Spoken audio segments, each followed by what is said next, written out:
Dear students, last period में हमने देखा कैरेक्टरिस्टिक्स ऑफ सॉलिड स्टेट्स। तो इस पीरियड में हम देखेंगे टाइप्स ऑफ सॉलिड्स। तो there are two types of solids, one is the crystalline solid and another one is the amorphous solid mainly.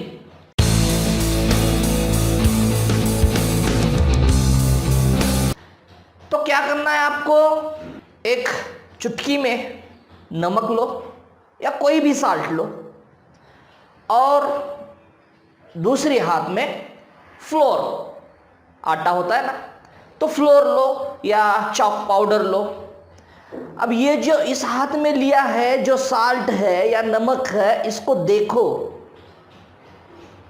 इसको फील करो, और इस हाथ में फ्लोर है या चॉक पाउडर है, इसको देखो, इसको समझो। तो what is difference between this to?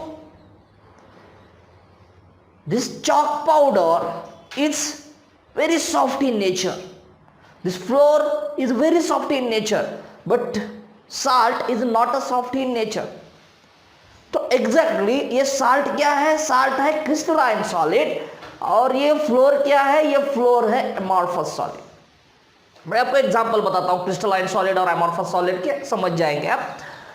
Metals crystalline solids, salts crystalline solids, butter, glass ये एमोर्फस सॉलिड, रबर, प्लास्टिक ये एमोर्फस सॉलिड। तो आज की पीरियड में हम देखेंगे क्या? देखेंगे क्रिस्टलाइन सॉलिड क्या है और एमोर्फस सॉलिड क्या है। एमोर्फस सॉलिड और क्रिस्टलाइन सॉलिड, इन दोनों में क्या डिफरेंस है ये देखेंगे हम। तो क्रिस्टलाइन सॉलिड और एमोर्फस सॉलिड दोनों का डिफरेंस देखने के लिए आपको क्या करना पड़ेगा? ये फिगर देखिए आप। इस फिगर में आपको क्या दिखाई दे रहा है? इस फिगर में आपको दिखाई देगा कुछ रेड सर्कल्स, कुछ ब्लू सर्कल्स। अब ये सर्कल्स मतलब क्या है? तो हम इस चैप्टर में उसे कहेंगे कंस्टिट्यूएंट पार्टिकल्स। तो what is the constituent particles? Constituent particles मतलब एटम्स होंगे, आयंस होंगे, मॉलिक्यूल्स होंगे। तो substance is made by combination of atoms. Ion है, गोल्ड है, सिल्वर है। सो मेटल्स में क्या है? मेटल्स में कंस्टिट्यूएंट पार्टिकल्स एटम्स है। Fe या गोल्ड में AU इस तरह से। आयंस भी हो सकते हैं कंस्टिट्यूएंट पार्टिकल्स, जैसे Na+Cl-, Na+Cl-, Na+Cl-, उस तरह से। या मॉलिक्यूल्स भी हो सकते हैं, जैसे आइस क्यूब लिया हमने, H2O, molecules of H2O are come close to each other and forms the ice cube, forms the water. So in this way, solid is made by constituent particles. It may be atoms, may be ions, may be molecules, depends on the nature of that solid substance. तो यहां पे आपको क्या दिखाई दे रहा है? कुछ रेड सर्कल्स दिखाई दे रहे हैं, कुछ ब्लू सर्कल्स दिखाई दे रहे हैं। आप अगर इसको ध्यान से देखेंगे इस फिगर को, तो आपको पता चलेगा कि अरेंजमेंट जो है रेड सर्कल की वो रेगुलर है, रेगुलर अरेंजमेंट है। ब्लू सर्कल्स की अरेंजमेंट देखिए आप, ब्लू सर्कल्स की भी अरेंजमेंट रेगुलर है। लेफ्ट टू राइट देखिए, टॉप टू बॉटम देखिए, तो अरेंजमेंट क्या दिखाई देगी आपको? रेगुलर अरेंजमेंट दिखाई देगी। ओके, अब नेक्स्ट फिगर को देखो। नेक्स्ट फिगर, दो फिगर है यहां पे, फिगर ये है, फिगर बी है। तो एक फिगर में आपको जो कंस्टिट्यूएंट पार्टिकल्स की अरेंजमेंट है, that constituent particles arranged regularly, regular arrangement है, थ्रू आउट द क्रिस्टल है, थ्रू आउट द क्रिस्टल इसमें अरेंजमेंट क्या है? रेगुलर है। जो दूसरी फिगर है, नेक्स्ट फिगर है, उसकी अरेंजमेंट क्या है? अरेंजमेंट कुछ जगह के लिए रेगुलर दिखाई देगी आपको, फिर वो इरेगुलर हो जाएगी। तो उसमें जो constituent particles, may be atoms, may be ions, may be molecules, तो constituent particles are not arranged regularly in the second figure. जो फर्स्ट फिगर है वो है quartz and second figure is the quartz glass. This is the two dimensional figure of quartz and quartz glass. So in quartz, arrangement of constituent particles are regular. In quartz glass, arrangement of constituent particles are not regular. तो जो quartz है that is the crystalline solid and जो quartz glass है that is the amorphous solid. Confusion नहीं होना चाहिए क्योंकि quartz glass same लगेगा आपको, लेकिन क्वार्ट्ज क्या है? क्वार्ट्ज है क्रिस्टलाइन सॉलिड और क्वार्ट्ज ग्लास है अमॉर्फस सॉलिड।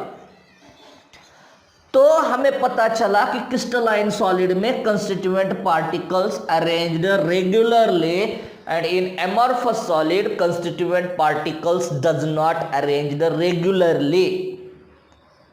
तो फर्स्ट क्या है? फर्स्ट पॉइंट क्या है? अरेंजमेंट। चलो फर्स्ट एग्जांपल्स लिखेंगे क्योंकि आपको पता चलेगा जब आप सुन रहे हैं तब अपने आप पता चलेगा कि क्रिस्टलाइन सॉलिड क्या है, अमॉर्फस सॉलिड क्या है। तो क्रिस्टलाइन सॉलिड में आता है क्या? मेटल्स है, साल्ट्स है। अमॉर्फस सॉलिड में बटर है, प्लास्टिक है, रबर है, फिर बटर, प्लास्टिक, रबर, ग्लास। अभी तो देखा ना हमने क्वार्ट्ज ग्लास, तो ग्लास है। तो these are the examples of crystalline solids and amorphous solid. Last में हम इसके शॉर्ट नोट्स या नोट्स भी देंगे जिसका स्क्रीनशॉट लेके आप एज अ नोट्स यूज कर सकते हैं या इसको भी लिख सकते हैं डायरेक्टली। अब क्या देखना है हमें? सेकंड पॉइंट है अरेंजमेंट। किसकी arrangement? Arrangement of constituent particles. तो क्रिस्टलाइन सॉलिड में अभी देखा हमने arrangement of constituent particles regular है, तो यहां पे लिखेंगे regular arrangement of constituent particles.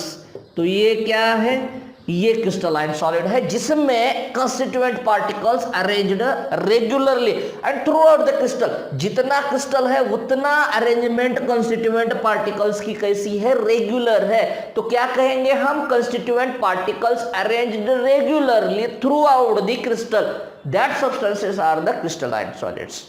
यहां पे क्या लिखेंगे? यहां पे लिखेंगे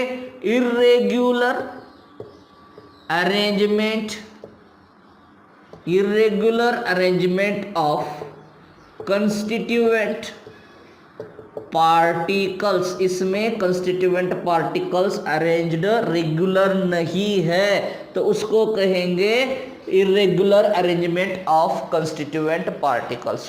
जो नेक्स्ट पॉइंट पढ़ने वाले हैं हम ऑर्डर मतलब क्या? तो फिर से एक बार फिगर को देखिए आप। तो क्रिस्टलाइन सॉलिड में कंस्टिट्यूएंट पार्टिकल्स अरेंज्ड रेगुलरली, जो फर्स्ट वाली फिगर है उसमें दिखाई देगा आपको कि constituent particles arranged regularly throughout the crystal. मतलब जितना भी क्रिस्टल है पूरे क्रिस्टल में अरेंजमेंट रेगुलर है, मतलब लॉन्ग रेंज ऑर्डर बोलेंगे तो आपको पता है ना, लॉन्ग रेंज ऑर्डर और short range order. Long range order जहां तक है, मतलब क्रिस्टल जितना भी है वहां तक अरेंजमेंट रेगुलर होना, उसको कहेंगे लॉन्ग रेंज ऑर्डर। और constituent particles arranged regularly for the short distance, that is called as the short range order.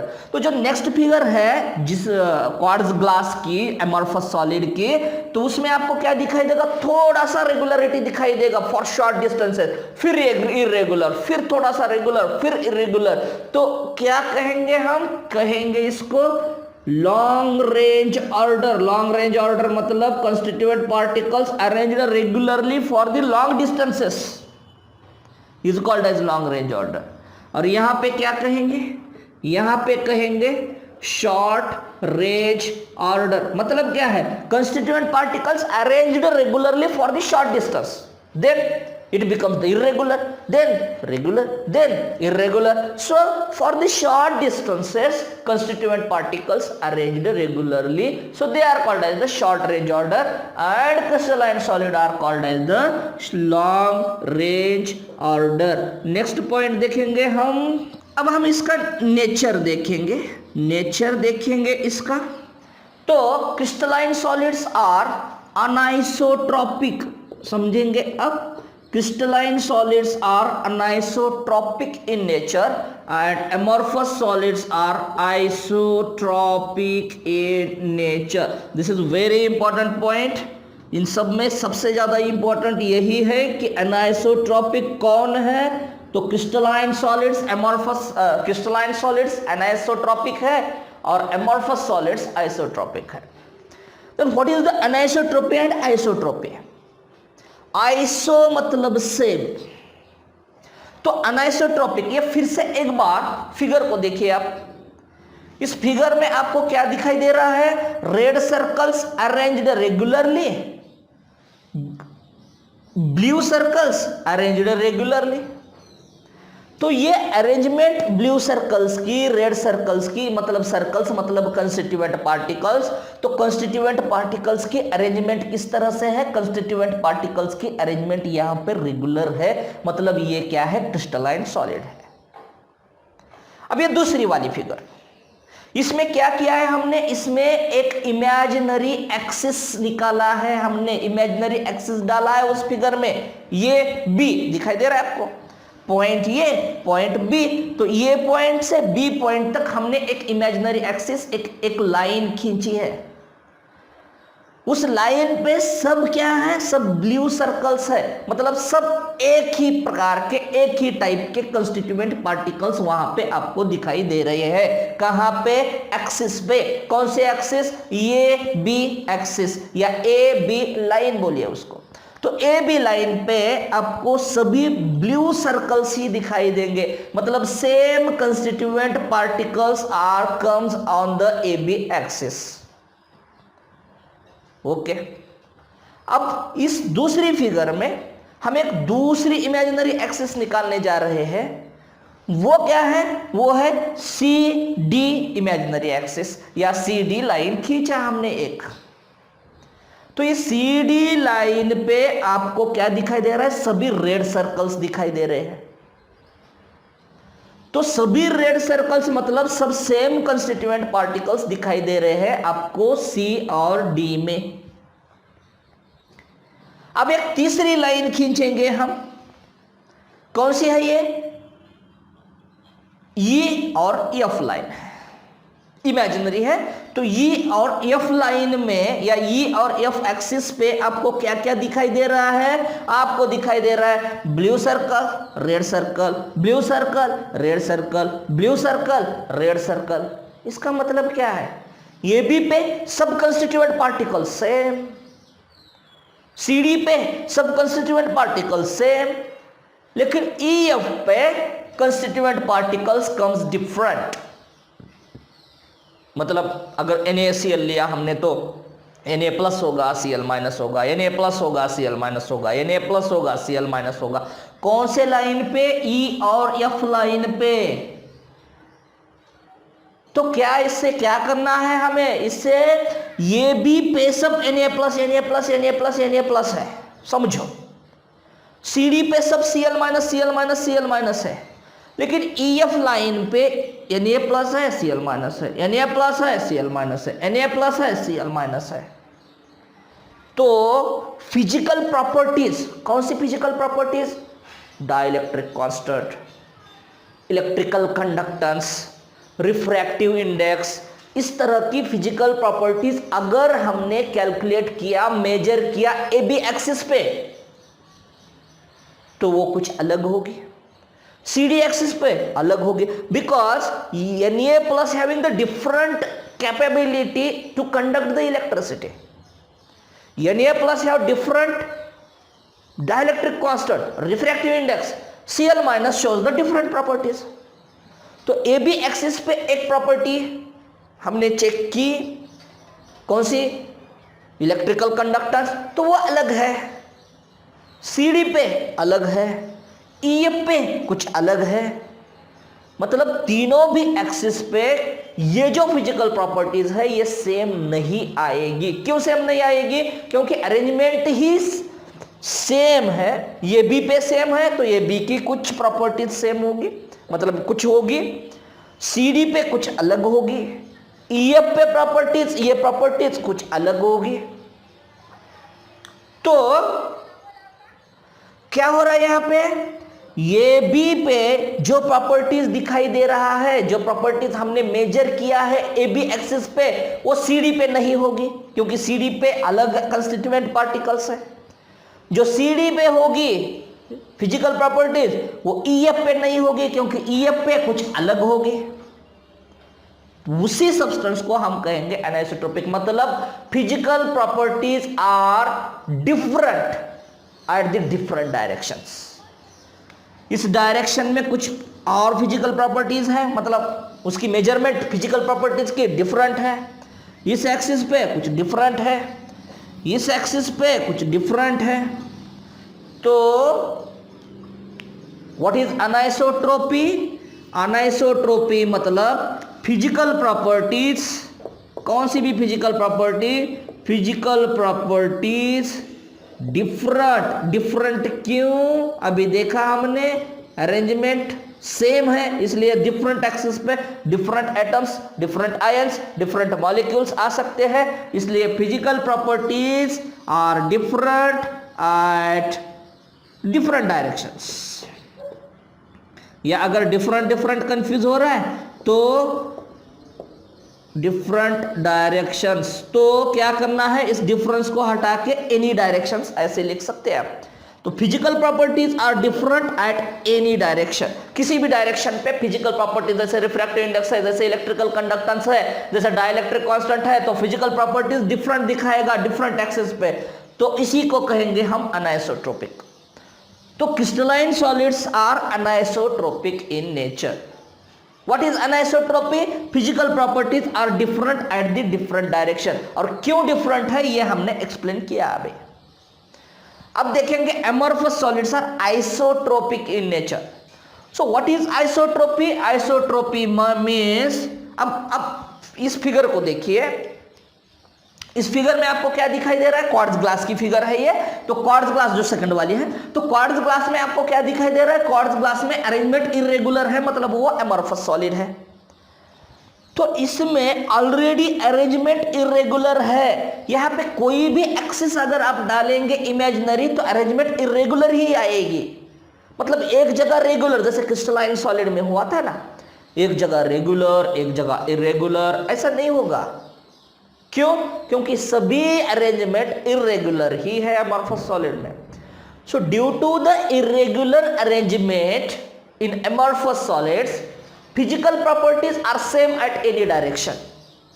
तो कोई भी इमेजिनरी एक्सिस निकालो आप, कोई भी इमेजिनरी लाइन डाल दो, उसके ऊपर, उस लाइन के ऊपर कोई भी फिजिकल प्रॉपर्टी चेक करो, जैसे इलेक्ट्रिक कंडक्टेंस हमने चेक किया AB एक्सिस पे, CD पे चेक किया, EF पे चेक किया, और कोई एक्सिस बना इमेजिनरी और उस पे चेक किया, तो सभी पे इलेक्ट्रिकल कंडक्टेंस सेम ही आएगा अमॉर्फस सॉलिड में।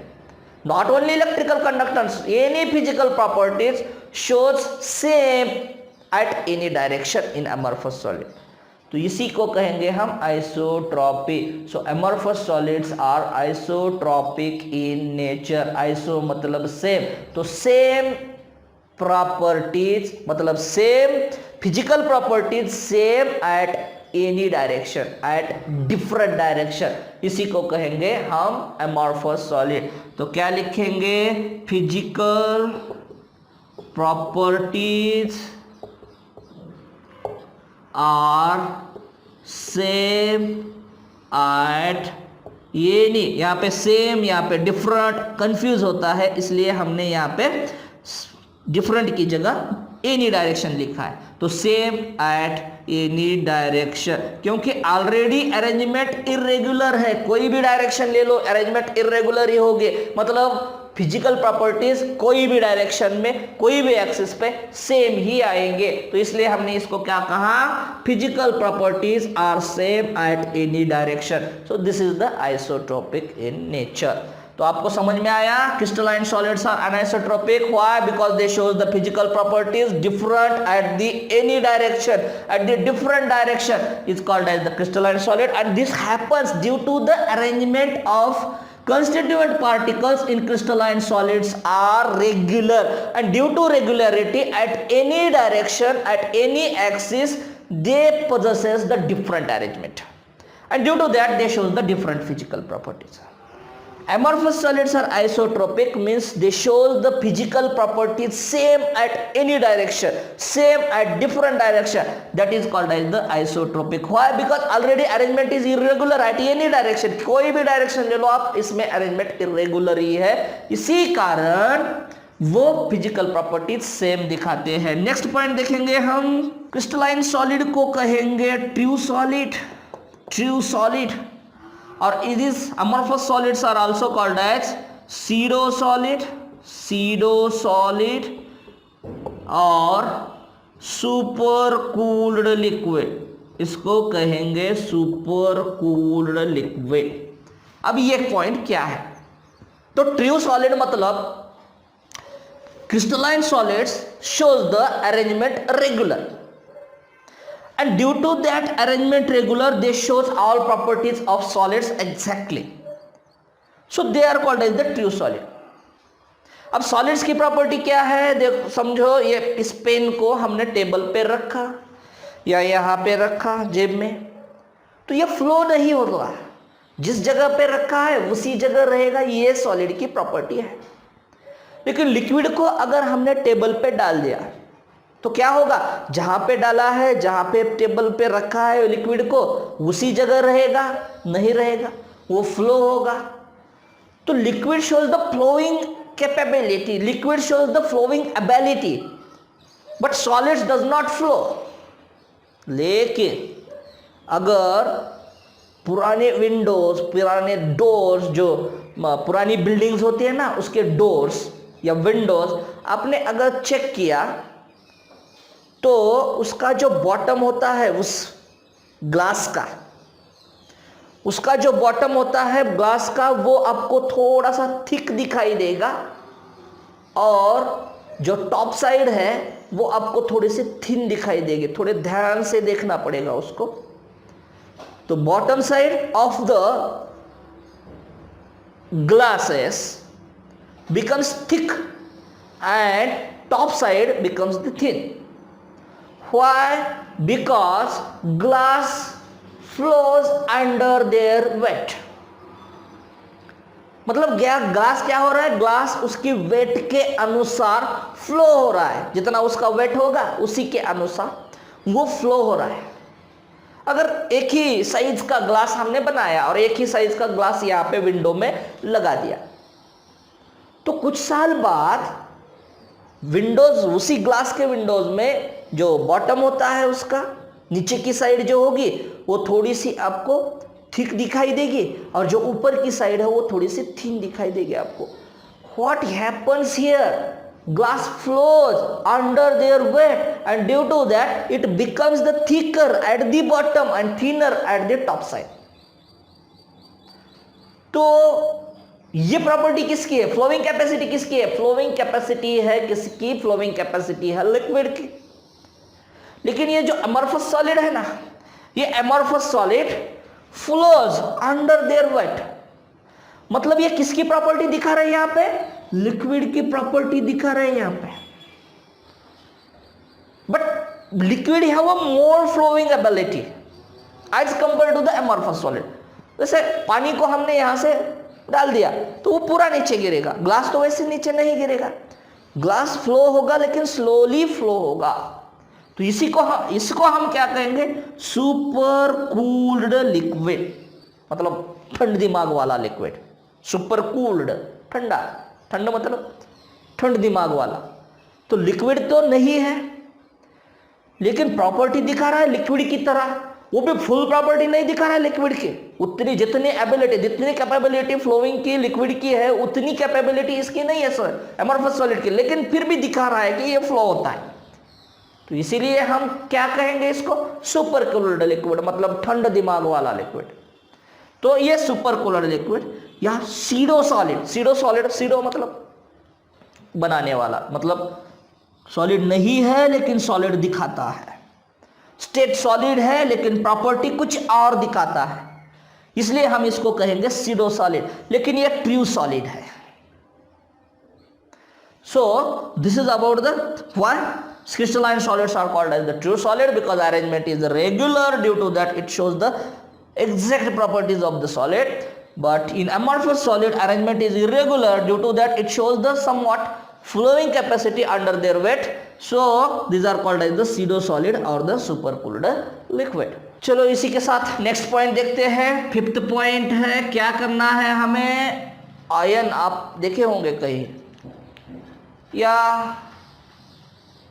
टीवी पे या किसी फिल्म में देखे होंगे आपकी, एक एल्यूमिनियम को वो आदमी उबाल रहा है या एल्यूमिनियम को मेल्ट कर रहा है, तो एट अ टाइम क्या देखना है हमें उसमें, एल्यूमिनियम या कोई भी मेटल एट अ टाइम, मतलब उसको मेल्ट करने के लिए कुछ एक पर्टिकुलर टेम्परेचर रिक्वायर्ड है। मतलब बोल सकते हैं कि एल्यूमिनियम का ये एक पर्टिकुलर मेल्टिंग पॉइंट है, आयन का ये एक पर्टिकुलर मेल्टिंग पॉइंट है, सोडियम क्लोराइड का एक पर्टिकुलर मेल्टिंग पॉइंट है। मतलब क्या है, अरेंजमेंट रेगुलर होने की वजह से उसको मेल्ट करने के लिए एक फिक्स्ड टेम्परेचर लगेगा। तो क्या लिखेंगे यहां पे, फिफ्थ पॉइंट है मेल्टिंग पॉइंट क्रिस्टलाइन सॉलिड में, मेल्टिंग पॉइंट फिक्स्ड है, पर्टिकुलर है। तो आयन का बोल सकते कि ये मेल्टिंग पॉइंट है, या कोई भी मेटल्स, कोई भी साल्ट्स का बोल सकते हैं कि ये मेल्टिंग पॉइंट है। क्यों, क्योंकि अरेंजमेंट रेगुलर है, और अरेंजमेंट रेगुलर होने की वजह से उसको मेल्ट करने के लिए एक फिक्स्ड टेम्परेचर होता है, एट अ टाइम वो मेल्ट हो जाएंगे। तो इसको क्या कहेंगे, क्रिस्टलाइन सॉलिड्स है वो फिक्स्ड मेल्टिंग पॉइंट। अब एमॉर्फस का देखते हैं। बटर आपने देखा है घर पे, किचन में या कहीं बाहर ठेले पे देखा है आपने कि बटर कैसे मेल्ट होता है। तो butter at a time melt नहीं होगा कभी भी। तो क्या होगा, साइड से वो सबसे पहले सॉफ्ट होना शुरू हो जाएगा, साइड से, फिर थोड़ा थोड़ा थोड़ा थोड़ा थोड़ा करके वो मेल्ट होना शुरू हो जाएगा। तो कोई बटर कब मेल्ट हो रहा है, कोई बटर कब मेल्ट हो रहा है, इसका मतलब क्या है, butter have a not fixed melting point, उसका मेल्टिंग पॉइंट फिक्स्ड नहीं है। This softens at first and then starts to melt, सबसे पहले वो सॉफ्ट होंगे और फिर मेल्ट होना उसका शुरू हो जाएगा। मतलब fixed melting point amorphous solid का नहीं है। दूसरा एग्जांपल, रबर, रबर को मेल्ट होते हुए या जलते हुए आपने देखा है। तो rubber at a time melt होता है, रबर का मेल्टिंग पॉइंट फिक्स होता है। तो rubber at a time melt नहीं होगा, रबर का मेल्टिंग पॉइंट फिक्स नहीं होता है। तो क्या बोलेंगे, amorphous solid melting point is not fixed. यहां पे लिखा है मेल्टिंग पॉइंट, इसलिए यहां पे डायरेक्टली लिखो इज नॉट फिक्स्ड। फर्स्ट क्या होता है, first they softens, first they softens and then start to melt, फिर वो मेल्ट होना शुरू होगा उनका। तो नेक्स्ट पॉइंट क्या है, फिफ्थ पॉइंट है crystalline solids melting point is fixed due to the regular arrangement, और amorphous solid is not fixed melting point, first they softens and then starts to melt. अब नेक्स्ट पॉइंट देखेंगे, sixth point, जगह नहीं है यहां पे लिखेंगे, सिक्स्थ पॉइंट लिखेंगे यहां पे कम जगह में।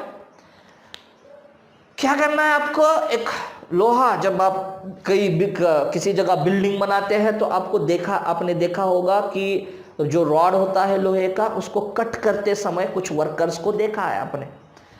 तो वो कट जब करते हैं तब आपको उसका सरफेस देखना है, देखा भी होगा कई लोगों ने। तो उसका सरफेस क्या है, उसका सरफेस स्मूथ है, या सिंपली हम लेबोरेटरी में सोडियम पोटेशियम जो मेटल्स है, सॉफ्ट होते हैं वैसे भी वो, तो सोडियम पोटेशियम मेटल्स है, उन सोडियम पोटेशियम मेटल्स है नाइफ से, तो उसको कट किया तो उसका सरफेस देखो सोडियम या पोटेशियम मेटल का लेबोरेटरी में, तो उसका सरफेस क्या होता है, उसका सरफेस स्मूथ होता है, ये जस्ट शार्प होते हैं उसके कट करने के बाद। लेकिन आप रबर को कट करो तो रबर को कट करते समय आपको उसका सरफेस देखना है रबर को कट करने के बाद। या कभी ग्लास को कट करते हैं, बिल्डिंग में करते हैं वर्कर्स, तो वहां पे जाके देख लीजिए आप कि वो जो ग्लास है, वो ग्लास को अगर उन्होंने कट किया तो उसका जो एज है ग्लास का वो स्मूथ नहीं होता है, बाद में उसको मशीन चला के स्मूथ बनाना पड़ता है। हमारे घर में जो ग्लास आता है वो कट करके डायरेक्टली नहीं आता, उसका जो सरफेस है उसको बाद में मशीन का यूज करके स्मूथ बनाना पड़ता है। तो कंक्लूजन क्या है, कंक्लूजन ये है कि जब मेटल कट होगा या क्रिस्टलाइन सॉलिड कट होगा तब ये इसका सरफेस स्मूथ होगा, इसके एजेस शार्प होंगे। लेकिन जब एमोर्फस सॉलिड कट होता है, जैसे बटर को कट करके देखो, रबर को कट करके देखो, गैस को कट करते आपने देखा है, आप कट करके मत देखो, तो ग्लास को नहीं तो आपके घर की विंडो कट करेंगे आप और बोलेंगे कि सर ने बोला था कि इसको कट करके देखो ये शार्प है या शार्प नहीं है। तो when glass cutted it does not give the sharp edges, it does not give the smooth surfaces. So next point is when it cutted, cut लिखेंगे यहां पे, when it cutted gives smooth surface, ये क्या देगा, smooth surface देगा या sharp edges दिखाएगा, sharp edges दिखाएगा। और एमोर्फस सॉलिड क्या होगा, amorphous solid does not give smooth surface, not give smooth surface, ये स्मूथ सरफेस कट करने के बाद नहीं दिखाएगा। तो ये है amorphous solid. So these are the difference between the crystalline solids and amorphous solid. तो बहुत इंपॉर्टेंट है, what is the difference between the crystalline solids। आपके स्टेट बोर्ड के एग्जाम में भी पूछे जाते हैं, चाहे कोई भी स्टेट हो, तो उसमें पूछा जाता है कि right the difference between crystalline solid and amorphous solid। तो इस तरह से टेबल बना के अगर आपने पढ़ाई की तो ये आसान हो जाएगा। नंबर 1 एग्जाम्पल्स लिखना है आपको, या लास्ट में भी एग्जाम्पल्स लिख सकते हैं। तो क्रिस्टलाइन सॉलिड्स के एग्जाम्पल्स क्या है, क्रिस्टलाइन सॉलिड्स के मेटल्स है, साल्ट्स है, एमोर्फस सॉलिड्स का रबर है, बटर है, फिर उसके बाद ग्लास है, प्लास्टिक है। तो these are the examples of the amorphous solid. Next point क्या आएगा, crystalline solid arrangement of constituent particles is regular, amorphous solid arrangement of constituent particles are not regular. Figure के साथ हमने डिस्कस किया, हमने सीखा इसको। नेक्स्ट पॉइंट क्या आएगा, क्रिस्टलाइन सॉलिड को कहेंगे long range order because arrangement is regular throughout the crystal, so it is called as the long range order. What is the amorphous solid are the short range order because arrangement is regular for the short distances, so these are called as the short range order। उसके बाद हमने देखा crystalline solids are anisotropic and amorphous solids are isotropic। So what is the anisotropy? Anisotropic means physical properties are different at the any direction, these are called as the anisotropic। due to regular arrangement crystalline solids are anisotropic in nature, and amorphous solids are isotropic means it shows the physical properties same at any direction, it is due to the arrangement is already irregular। crystalline solids are called as true solids and amorphous solids are called as pseudo solid or supercooled liquid because amorphous solids flows under their wet, so these are called as the pseudo solid or supercooled liquid। crystalline solids have a fixed melting point, they have a sharp melting point, but amorphous solids first softens and then starts to melt, so they do not possess the fixed melting point, they have not sharp melting point। उसके बाद हमने देखा जब हम उसको cut करते हैं तब crystalline solids shows the smooth surfaces, sharp edges, लेकिन amorphous solid does not give the smooth surfaces or sharp edges। so this is about the difference between crystalline solid and amorphous solid। ज्यादा से ज्यादा question पूछा जाता है anisotropic और isotropic पे, और एक क्वेश्चन पूछा जाता है, 4 ऑप्शन देंगे, इसमें से amorphous कौन है ये आपको आइडेंटिफाई करना पड़ेगा। तो सबके सब एग्जाम्पल्स आपको रटने की यहाँ पे जरूरत नहीं है, सिर्फ amorphous solid पे फोकस करो, जो बचे होते हैं वो क्रिस्टलाइन सॉलिड्स है, क्योंकि क्रिस्टलाइन सॉलिड्स बहुत सारे हैं, amorphous सॉलिड्स कम है। तो amorphous सॉलिड्स के एग्जाम्पल्स ध्यान में रखो, क्रिस्टलाइन सॉलिड जो बचे होते हैं वो क्रिस्टलाइन सॉलिड। तो नेक्स्ट पॉइंट हम देखेंगे, crystalline solid how converted to amorphous solid. हो सकता है क्या क्रिस्टलाइन सॉलिड एमॉर्फस सॉलिड में कन्वर्ट करना है हमें। मतलब क्या है, मतलब क्या है, क्रिस्टलाइन सॉलिड में जो अरेंजमेंट रेगुलर थी उसको क्या करना है, उसको इरेगुलर करना है। जैसे समझो क्लास में 100 स्टूडेंट्स हैं, अब इन 100 स्टूडेंट्स को क्या कहा मैंने, सबको निकाल दिया बाहर, गेट के पास खड़ा किया उनको, और फिर बोला कि 10 सेकंड में 15 सेकंड में सब अपने जगह पे आके बैठो। जो बैठा उसी टाइम के अंदर उनको ही क्लास अटेंड करने को मिलेगा, बाकी सब बाहर, जो बाहर रहेंगे वो बाहर रहेंगे। तो सभी 100 स्टूडेंट्स क्या करेंगे, सभी 100 स्टूडेंट्स बिल्कुल बिना सोचे बिना समझे अपने आप अंदर आएंगे और क्या करेंगे, जहां पे जगह मिले वहीं पे बैठ जाएंगे। और उन्हीं स्टूडेंट्स को मैंने अगर टाइम दिया, चलो आपके पास 5 मिनट है, आपके पास 10 मिनट है, 10 मिनट में आप आराम से अंदर आके अपनी अपनी जगह पे बैठो। तो दोनों में फर्क क्या है, जब टाइम नहीं है आपके पास, सिर्फ 15 सेकंड है, 20 सेकंड है, लेकिन बैठना है, तो आप क्या करेंगे,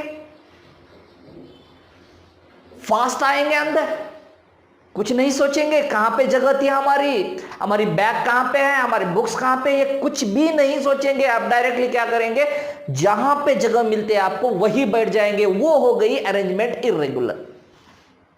किस वजह से अरेंजमेंट इरेगुलर हो गई आपकी, टाइम की वजह से। आपको टाइम ही नहीं मिला सेट होने के लिए, आपको टाइम ही नहीं मिला आपकी जगह कहां पे है, आपकी बैग आपके बुक्स कहां पे है, ये देखने के लिए, सोचने के लिए आपको टाइम ही नहीं दिया गया।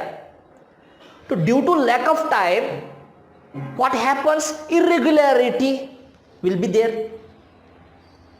और आपको अगर टाइम मिलता है तो आप आराम से आएंगे, देखेंगे कहां पे हमारी बैग है, मेरा बेंच कहां पे है, उस पे जाके बैठेंगे। तो उसी तरह से हमें क्या करना है, क्रिस्टलाइन सॉलिड जिनमें arrangement of constituent particles is regular, उसको अगर इरेगुलर करना है तो क्या करना पड़ेगा, क्लास के बाहर निकालना पड़ेगा कंस्टिट्यूएंट पार्टिकल्स को। अब क्लास के बाहर निकालना मतलब इरेगुलर करना। अब इनको कैसे क्लास से बाहर निकालें, तो इनको क्लास से बाहर निकालेंगे कैसे, हीट देके। हीट दिया मतलब क्या, उनकी जो अरेंजमेंट थी वो डिस्टर्ब हो गई। क्यों, क्योंकि due to heat kinetic energy of each molecule, ion, atoms, whatever the constituent particles automatically increases, so they vibrate, they lift their mean original position, and due to that they become the irregular, means heat is given, melt हो जाएंगे वो, तो arrangement बदल जाएगी उनकी। तो होगा क्या, अब इनको क्या करना है, इस मेल्ट को जो मेल्ट किया हमने हीट देके, इस मेल्ट को फास्टली, टाइम नहीं देना है, फास्टली कूल करना है, इसको टाइम नहीं देना है। टाइम देंगे तो फिर ये क्रिस्टलाइन सॉलिड बनेगा। तो फास्टली कूल मतलब क्या है, heat is give to the crystalline solid, melt it and cool fastly, that crystalline solids are converted to the amorphous solid. मतलब इरेगुलर अरेंजमेंट वाले सॉलिड्स बनेंगे। तो ये हुआ क्रिस्टलाइन सॉलिड्स का अमॉर्फस सॉलिड। अब अमॉर्फस सॉलिड का क्रिस्टलाइन सॉलिड बनाना है, किस तरह से बना पाएंगे, तो वही करो, हीट दो अमॉर्फस सॉलिड को, मेल्ट करो, मेल्ट इट, एंड क्या करना पड़ेगा, टाइम देना पड़ेगा अरेंजमेंट रेगुलर होने के लिए। आपको क्या टाइम मिला, 15 मिनट मिले, 20 मिनट मिले, ताकि आप आराम से आके अपने बेंच पे अपनी बैग के साथ बैठे। तो टाइम मिला इसको, तो टाइम अगर मिलता है तो ये क्या होगा, अमॉर्फस सॉलिड का क्रिस्टलाइन सॉलिड में कन्वर्जन होगा। तो melt it and slowly cooling, slow cool करोगे तो क्या होगा, क्रिस्टलाइन सॉलिड्स बनेगा। नेक्स्ट पॉइंट देखेंगे हम, आइसोमॉर्फस क्या होता है। आइसोमॉर्फस ये भी एक सॉलिड का टाइप है क्रिस्टलाइन सॉलिड का। तो ये आइसोमॉर्फस क्या होता है, आइसोमॉर्फस। यहां पे एक एग्जांपल लिखता हूं मैं आपको आइडेंटिफाई करना है कि किसे आइसोमॉर्फस कहेंगे। नाम से ही पता चल रहा है, आइसो मतलब क्या है, आइसो मतलब सेम है, और मॉर्फस मतलब क्या है, मॉर्फस मतलब मॉर्फोलॉजी है।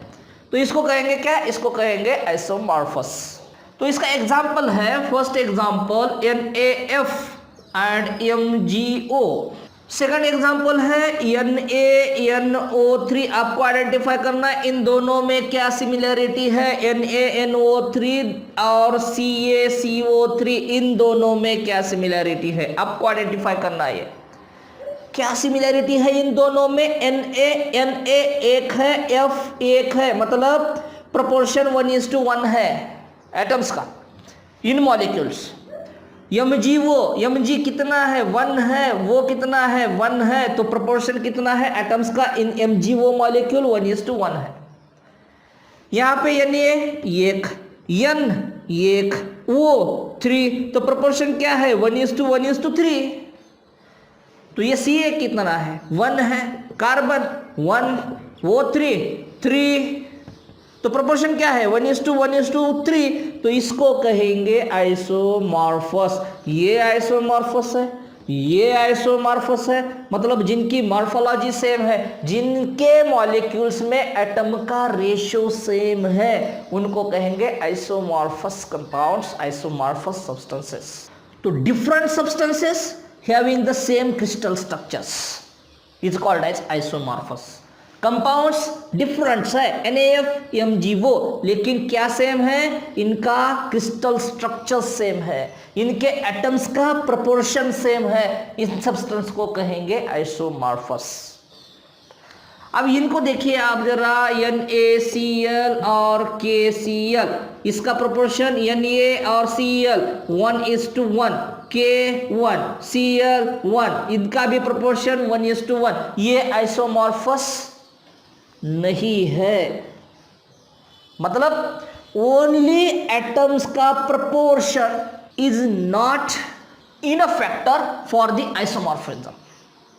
सो ये आइसोमॉर्फिक नहीं है, मतलब NaCl क्रिस्टल स्ट्रक्चर अलग है, KCl क्रिस्टल स्ट्रक्चर अलग है। तो आपको इनको ध्यान में रखना पड़ेगा कि ये आइसोमॉर्फस नहीं है, इनका रेशो सेम है लेकिन आइसोमॉर्फस नहीं है, लेकिन इनका रेशो सेम है, ये आइसोमॉर्फस है, इनका रेशो सेम है, ये आइसोमॉर्फस है।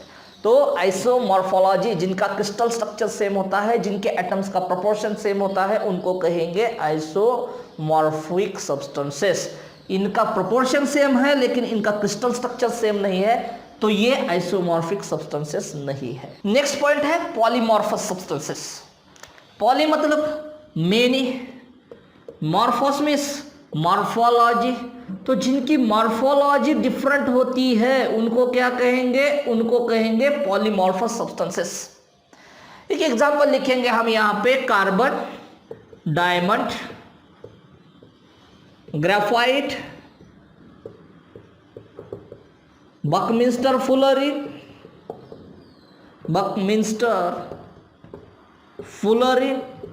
ये क्या है, कार्बन के एलोट्रॉप्स हैं, एलोट्रॉप्स ऑफ कार्बन। क्यों कहेंगे इसको हम allotropes of carbon, because they are made from only carbon. इनको कार्बन को, डायमंड को जलाया, कार्बन डाइऑक्साइड बना, oxygen from the air and carbon from the diamond. Graphite को जलाया, कार्बन डाइऑक्साइड बना, बकमिस्टर फुलरिन को जलाया, कार्बन डाइऑक्साइड बना, ग्रेफिन को जलाया, कार्बन डाइऑक्साइड बना। So this however constituent particles are the only carbon atoms. Oxygen comes from the air, oxygen utilized from the air. So diamond is made from carbon, graphite is made from carbon, buckminster is made from carbon, मतलब these all allotropes of the carbon। तो ये carbon से बने हैं at the different conditions। So when same atoms or same elements forms a different allotropes or different crystal structures at different conditions is called as the polymorphous substances। मतलब जब एक ही element होता है या एक ही कंपाउंड होता है, that compounds forms the different crystal structures under the different conditions, these are called as the polymorphous substances। इसको allotropes भी कह सकते हैं हम। So these are the allotropes of, also allotropes of that substances। So this is about the polymorphous substances। और एक और example याद करना है आपको कि और एक एग्जाम्पल हो सकता है क्या, तो और एक एग्जाम्पल क्या है, सल्फर का एग्जाम्पल है। तो सल्फर किस फॉर्म में आता है, सल्फर मिलता है रोम्बिक फॉर्म में भी है, मोनोक्लिनिक फॉर्म में भी है। तो ये क्या है, सल्फर के डिफरेंट क्रिस्टल स्ट्रक्चर्स है, दे formed at the different conditions. तो डिफरेंट कंडीशंस की वजह से सल्फर रोम्बिक भी मिल सकता है, रोम्बिक मोनोक्लिनिक फॉर्म में भी हो सकता है। कैल्शियम कार्बोनेट जैसे है, कैल्शियम कार्बोनेट एरोगोनाइट फॉर्म में है, कैल्साइट फॉर्म में है। So these are the polymorphous और polymorphic substances. So today we discussed about the difference between crystalline solids, amorphous solids, isomorphous and polymorphous substances।